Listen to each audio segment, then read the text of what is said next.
జ్యోతిషాస్త్రరీత్యా ద్వాదశ రాశుల్లో మూడవ రాశి అయినటువంటి మిథున రాశి మిత్రులారా, మీరు మృగశిర నక్షత్రం 3, 4 పాదములు, ఆరుద్ర నక్షత్రం 1, 2, 3, 4 పాదములు, పునర్వసు నక్షత్రం 1, 2, 3 పాదాలకు జన్మించడం మీరు మిథున రాశి వారిగా పరిగణించబడుతున్నారు.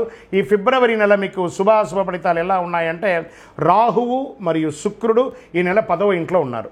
శుక్రుడు మీనరాశిలో 10వ ఇంట్లో రాహువుతో కలిసి ఉన్నారు. 4వ ఇంట్లో కేతు, దశమంలో రాహు, బుధుడు 8వ ఇంట్లో, సూర్యుడు బలహీనమైన స్థితిలో ఉన్న నెలను ప్రారంభిస్తున్నాడు. ప్రియమైనటువంటి మిథున రాశి మిత్రులారా, ఎప్పుడు మీకు ఏదో ఒక టెన్షన్ ఆరోగ్యం పరంగానో లేదా సామాజిక పరమైనటువంటి ఉన్నాయి కదా, అవన్నీ కాస్త పక్కన పెట్టండి. కొంచెం ఒడిదుడుగులతో ఉంటుంది, కాదనట్లేదు, కానీ మీకు చాలా మనోధైర్యం కలిగిన వారుగా మీరు ఎదగాలి. ఈ నెలలో మీరు మీ కోపాన్ని అదుపులో ఉంచుకోవడం నేర్చుకోవాలి. మీకు మీరే ఇబ్బంది పడతారు ఆ కోపం వల్ల. ప్రభుత్వ వ్యవహారాలన్నీ కూడా ఆలస్యమయ్యే అవకాశాలు ఉన్నాయి. మీరు ఏమైనా పర్మిషన్కి పెట్టాలనుకున్నారు, మీ ఇంటి మరమ్మతు కోసం పర్మిషన్ పెట్టడం, ట్యాక్స్ సంబంధించిన పెట్టడం, లైసెన్స్ రెన్యువల్, ఇవన్నీ కూడా కాస్త జాప్యం అయ్యే అవకాశాలు ఉన్నాయి. కోర్టు కేసులు కాస్త మీకు నెగిటివ్గా వచ్చే అవకాశాలు కనబడుతున్నాయి. జాగ్రత్త. రాజీ ధోరణి చేసుకోండి, కాంప్రమైజ్ అయిపోండి. మీరు దేనిలోనైనా విజయం సాధించడానికి మౌనం మీకు ఉపయోగపడుతుంది. శత్రువులు తల ఉంచుతారు మాస ద్వితీయంలో. పరోక్షంగా కూడా మీకు లాభాలు ఉంటాయి. ఊహించని ధన ప్రవాహం మాస ద్వితీయంలో అద్భుతంగా ఉంటుంది. నెలాఖరులో సోదరులతో ఏర్పడిన చిన్న చిన్న అభిప్రాయ భేదాలన్నీ కూడా కుటుంబ సభ్యులు, అన్నదమ్ములు, అక్కచెల్లెలతో కూర్చొని మాట్లాడుకొని నెరవేర్చుకుంటారు. కుటుంబం, వివాహ ప్రయత్నాలు కలిసి వస్తాయి. ఆకస్మిక ఖర్చుల వల్ల అప్పులు చేయవలసి వస్తుంది. చిట్ ఫండ్ ద్వారా కానీ, బ్యాంక్ లోన్ ద్వారా కానీ, చేబదులుగా ద్వారా కానీ లీగల్గా తీసుకోండి, ఇబ్బంది పడకండి. బంధుమిత్రుల వల్ల ఇబ్బంది కలిగే అవకాశాలు ఉన్నాయి, కాస్త జాగ్రత్త. కొంతమందికి ఆకస్మిక అదృష్టం కలిసి వస్తుంది మాస ద్వితీయంలో. డ్రైవింగ్ చేసేటప్పుడు జాగ్రత్త. ఆరోగ్యం పట్ల శ్రద్ధ వహించాలి. ఈ పొత్తి కడుపుకు సంబంధించి మర్మాంగాల దగ్గర చిన్న చిన్న ఉపాధులు వచ్చే అవకాశాలు ఉన్నాయి, జాగ్రత్త. డ్రైవింగ్ చేసేటప్పుడు జాగ్రత్త. మీ తండ్రితో అభిప్రాయ భేదాలు కొన్ని కనబడుతున్నాయి కాబట్టి కూర్చోండి. మనకంటే పెద్దవాళ్ళు కాబట్టి వాళ్ళ కాళ్ళకు సాష్టాంగ నమస్కారం చేయండి. చేసి మీ తప్పులు ఏమైనా ఉంటే క్షమించమని చెప్పి వాళ్ళని అడగండి. పెద్దవాళ్ళు, వాళ్ళు తప్పుగా వాళ్ళని భావించకుండా వాళ్ళని కూర్చోబెట్టి మాట్లాడి వాళ్ళతో కాంప్రమైజ్ అవ్వండి. సహ ఉద్యోగులతో ఉద్యోగం చేసేటప్పుడు చిన్న చిన్న స్పర్ధలు మీకు పోటీ ఇబ్బంది అయ్యి వచ్చే అవకాశాలని జాగ్రత్త పడండి. కాబట్టి అధికారుల నుండి మాస ద్వితీయంలో ప్రశంసలు పొందుతారు. కొంతమందికి పదోన్నతి కోసం మీరు పెట్టినటువంటి అప్లికేషన్స్ రానున్న నెలలో మీకు కలిసి వచ్చే అవకాశాలు ఉన్నాయి.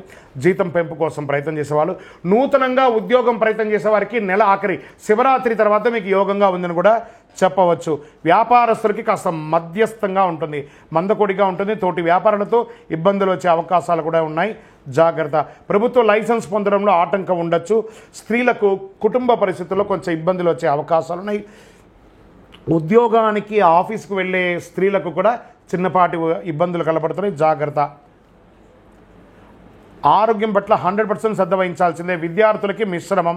పోటీ పరీక్షలు గట్టిగా చదవాలండి. విద్యార్థులు బాగా చదువుకోండి. వృషభ రాశి వారు మీకు చక్కగా ఉండాలి, మిగతా అన్నీ కూడా బాగుంటుంది.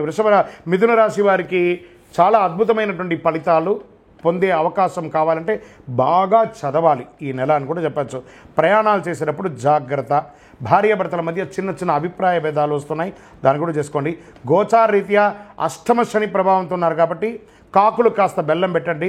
ఆరోగ్యంపై మళ్ళీ చెప్తున్నా, ఆరోగ్యమే 3వసారి చెప్తున్నాను. ఆరోగ్యం పట్ల శ్రద్ధ వహించండి. పవిత్ర స్థలాలు సందర్శించండి. నూతన పరిశ్రమలు ఆలోచన ఉన్నవాళ్ళు కాస్త పోస్ట్పోన్ చేయండి. షేర్ మార్కెట్ మిశ్రమం. వ్యవసాయదారులకు బాగుంది. మీడియా రంగం వారికి మిశ్రమం. సాఫ్ట్వేర్ రంగం వారికి చాలా స్ట్రెస్ ఉంది ఈ నెల అని చెప్పచ్చు. రాజకీయ నాయకులకి గడ్డుకాలం, జాగ్రత్త. సరే, ఈ నెల అనుకూలమైనటువంటి రోజులు ఏమైనా ఉన్నాయంటే 1వ తారీఖున, 4వ తారీఖున, 8వ తారీఖున, 11వ తారీఖున బాగుంది. చంద్రాష్టమం 25/2/2025 ఫిబ్రవరి 12:56 ఉదయం అంటే మిడ్ నైట్లో మొదలు పెడితే 27/2/2025 4:37 ఎర్లీ మార్నింగ్ వరకు చంద్రాష్టమం ఉంది కాబట్టి జాగ్రత్త. ఈ 2.5 రోజులు. అదృష్ట సంఖ్య 3, 5, 7. అదృష్టపు రంగు అని చెప్పుకుంటే మీకు గోల్డ్ కలర్ బాగా కలిసి వస్తుంది, చందనం కలర్ కలిసి వస్తుంది.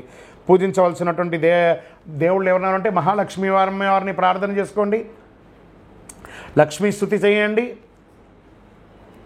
కనకదార స్తోత్రం చేయండి, సుబ్రహ్మణ్య స్వామి వారిని ప్రార్థన చేయండి, దీనికి ఏం చేయాలంటే పరిహారం చేసుకోండి. ప్రతిరోజు శనివారం నవగ్రహాల్లో శనిదేవునికి బెల్లం పెట్టి 19 ప్రదక్షిణాలు చేయండి. శుక్రవారంలో మహాలక్ష్మికి నెయ్యి దీపం వెలిగించండి. మీ ఆరోగ్యం, మీ ఐశ్వర్యం పెరగడానికి మీ వయస్సు ఎంత ఉందో అన్ని సంఖ్య దీపాన్ని దేవాలయంలో వెలిగించండి. ఇంకనూ అతి శక్తివంతమైనటువంటి ఈ కరుంగాళి మాలను ధరించండి. ఆరోగ్యం బాగుంటుంది, ఐశ్వర్యం బాగుంటుంది, గ్రహదోషం పెరుగుతుంది. జనాలు మన మీద పడి ఏడుస్తున్నారు అని మీకు భావన ఉంటే అవన్నీ కూడా పోతుంది. నరదృష్టి అనేది పోతుంది. శక్తివంతమైనటువంటి కరుంగాళి మాలను ధరించండి. ఎవరైనా అడగాలనుకుంటున్నారు లేదా మా ద్వారానే అడగాలనుకుంటున్నారా? 21 వయసు లోపు ఉన్న వాళ్ళు అడగకూడదు, చదువుకోవాలి విద్యార్థులు. 60 వయసు దాటిన తర్వాత మీరు అన్నీ అనుభవించేశారండి, అన్నీ తెలుసు మీకు. జీవితంలో అన్ని వర్గంలో ఉన్నటువంటి వసతులు, కష్టాలు, సుఖాలు అన్నీ పొందారు కాబట్టి మీరు దైవ ప్రార్థన చేసుకోండి, మీకు అన్ని మేలుగా జరుగుతుంది. ఎవరైనా జ్యోతిష్యం తెలుసుకోవాలనుకుంటే వ్యాపారం, ఉద్యోగం, వివాహం, సంతానం, ఆరోగ్యం గురించి ఏమైనా తెలుసుకోవాలనుకుంటే అడగండి. మన యొక్క టీవీ ఛానల్ ద్వారా చూస్తున్నటువంటి ప్రేక్షక మిత్రులందరికీ కూడా శుభాకాంక్షలు. చాలా చక్కగా మమ్మల్ని ఆదరిస్తున్నారు చూస్తూ. కానీ కొంచెం అట్లా like and share and subscribe చేస్తే ఎంతో బాగుంటుంది కదా. మంచి విషయాలు మేము తెలుపుతున్నామని అనుకుంటున్నాం. అది మీకు ఇది మంచిది అనిపిస్తే సబ్స్క్రైబ్ చేయండి. మీతో ఒక 18 మందిని సబ్స్క్రైబ్ చేయించండి. జాతకం అనగానే అందరికీ ఒక క్యూరియాసిటీ. ఈ నెల నాకు ఎలా ఉంటుంది, వ్యాపారం ఎలా ఉంటుంది, ఉద్యోగం ఎలా ఉంటుంది, ఆరోగ్యం ఎలా ఉంటుంది, అసలు నా పరిస్థితి ఎలా ఉంటుంది, అసలు జాతకాన్ని నేను ఎంతవరకు నమ్మొచ్చు, జాతకంలో విశేషాలు ఏంటి అంటే ఇక్కడ వచ్చి గోచార గ్రహస్థితుల్ని దృష్టిలో పెట్టుకొని అన్ని వర్గాల వారిని లెక్క వేసి, ఇది వచ్చి ఒక ప్రామాణికం అన్నమాట. ఈ లెక్క వేసి ఏ గ్రహాలు ఎలా ఎలా ఉన్నాయి, వారి యొక్క ఫలితాలు ఎలా ఉంటాయనే దాన్ని లెక్క వేసి చెప్పడమే ఈ యొక్క రాశి ఫలితాలు. మీ యొక్క వ్యక్తిగత జాతకానికి ఇది ఒక 40% మాత్రమే వర్తిస్తుంది. మీ సంపూర్ణ జాతకం తెలుసుకోవాలి అని అనుకుంటే మీ పరిసర ప్రాంతాల్లో ఉన్నటువంటి జ్యోతిషాస్త్ర నిపుణుల్ని మీ యొక్క date of birth, time of birth, place of birth ఇచ్చి తెలుసుకోండి. మళ్ళీ చెప్తున్నాను, జ్యోతిష్యం, జాతకం అనేది పడుతున్న వర్షానికి ఒక గొడుగు మాత్రమే, కానీ జ్యోతిష్యం జీవితం కాదు. మీరు మిమ్మల్ని నమ్మండి, జ్యోతిష్యం ఆ దారిలో మీకు సపోర్ట్ చేస్తుంది.